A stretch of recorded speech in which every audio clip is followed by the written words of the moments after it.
और देखिए प्रदेश सचिव रईस ठाकुर यहाँ पर मौजूद है इस वक्त दिल्ली रामलीला मैदान के अंदर, जो यहाँ पर 80 गाड़ियों के साथ काफिले के साथ में ये अपने किसान भाइयों के साथ में रामलीला मैदान में पहुँचे हैं। आइए हम इनसे बात करते हैं कि कितनी मुश्किलों के साथ में ये यहाँ पर अपने काफिले के साथ पहुँचे हैं।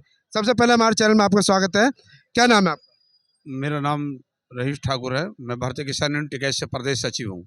अच्छा, यहाँ पे जो प्रशासन ने जिस तरीक़ा से आपको रोकने की कोशिश की है और फिर भी आप 80 गाड़ियों के साथ में अपने काफ़िले के साथ में रामलीला मैदान में पधारे हैं, क्या कहना है?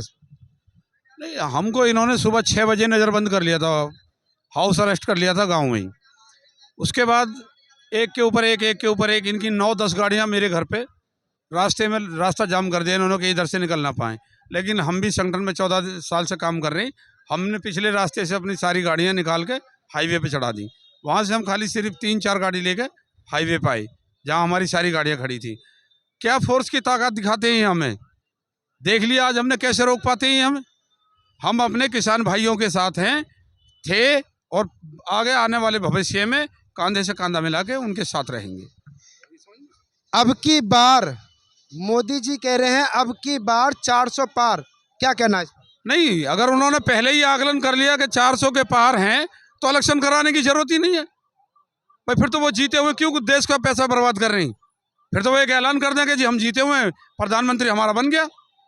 जिसको भी उन्हें कुर्सी पे बैठाना उसको बैठा दें। अगर उन्होंने इलेक्शन वोट गिरने से पहले कह दी 400 के पार है हम, तो फिर इलेक्शन की क्या जरूरत रहेगी? तो कहीं ना कहीं कमी तो है ही। टिकैत जी ने यहाँ पर रामलीला मैदान के अंदर किन किन मुद्दों पर आवाज उठाई है? नहीं, मुद्दे तो हमारे देखो सबके एक ही हैं और हमारे वही 18 मुद्दे हैं जो पहले से मांग चली आ रही हैं। ये उन्हीं को पूरा नहीं कर रहे, नए मुद्दे तो हम जब लेकर आएंगे पहले उनको तो पूरा करेंगे। इनका कोई मंत्री संतरी कोई हमारे बीच में आके बात करने को तैयार नहीं है। इनमें कोई इतना ताकतवर आदमी नहीं जो किसानों के बीच में किसान की बात सुन ले। ये तानाशाही सरकार है और इनकी तानाशाही चलेगी नहीं, क्योंकि घर घर से किसान जागरूक हो चुका है। जितने भी संगठन हैं बने हुए किसानों के, क्या रामलीला मैदान के अंदर वो संगठन इकट्ठा हो गया? जहाँ संयुक्त किसान मोर्चा आ जाता है वहाँ सारे संगठन एक हो जाते हैं। गंगा जमुना सरस्वती जब इलाहाबाद पे जाके एक हो जाती हैं, ऐसे ही जहाँ संयुक्त मोर्चा आ जाता है वहाँ सभी संगठन, चाहे कोई छोटा है चाहे कोई बड़ा है, सब एक हो जाते हैं। उसी का नाम संयुक्त किसान मोर्चा है। अभी ये जो किसानों की पंचायत चल रही है और उससे पहले जो किसान दिल्ली गाजीपुर बॉर्डर पर आए थे, तो यहाँ पर एक किसान शहीद हुआ था, शहीदों के बारे में क्या कहना है? हम क्या बोले जी? शहीदों के बारे में क्या कहना है भाई? वहाँ एक हमारा किसान शहीद एक नहीं हुआ, 5-6 शहीद हुए हैं। उनमें से एक को गोली भी लगी है। बड़ी दुखद घटना है। क्या सरकार ने उनके बारे में, शहीदों के बारे में कुछ करा है? सरकार ने पिछली बार 750 किसान शहीद हुए, उनके बारे में कुछ किया है? ये झूठी जुमलेबाज सरकार ये क्या करेगी?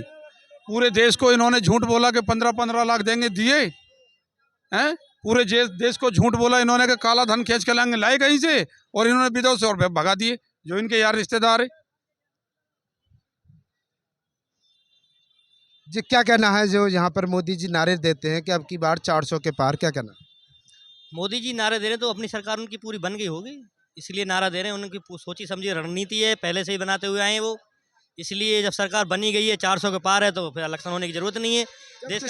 किसान मोदी सरकार से इतना नाराज है तो फिर जीतते क्यों हैं? ये इनकी अपनी सोची समझी रणनीति है। सारे जितने भी बॉक्स हैं इन्होंने पहले सेटल कर रखे हैं। 400 पार, 400 पार ही रहेंगे, कम नहीं होंगे इनके।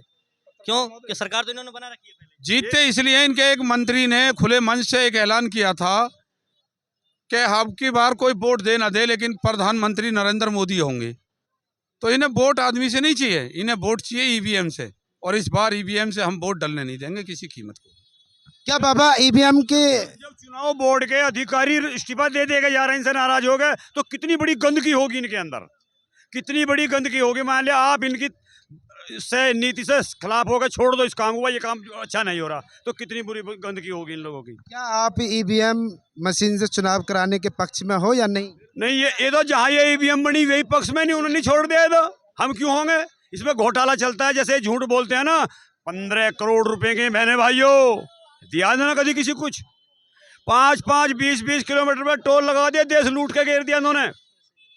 तो 15 करोड़ नहीं, मैं ये कह रहा हूँ कि 5 किलो चावल, 5 किलो गेहूं आपको घर बैठे मिल रहा है इस सरकार में। इससे तो ये बदमाशी बढ़ा दी, जो जिसको बिना करो मिलेगा वो तो बेवकूफ हो जाएगा, वो तो हिला खरीद सकता कुछ भी। बांध दे लोग बाग, ये उससे खरीद रहे लोगों की वे दारू पीने लगे पी पी के उनको चावड़ों को।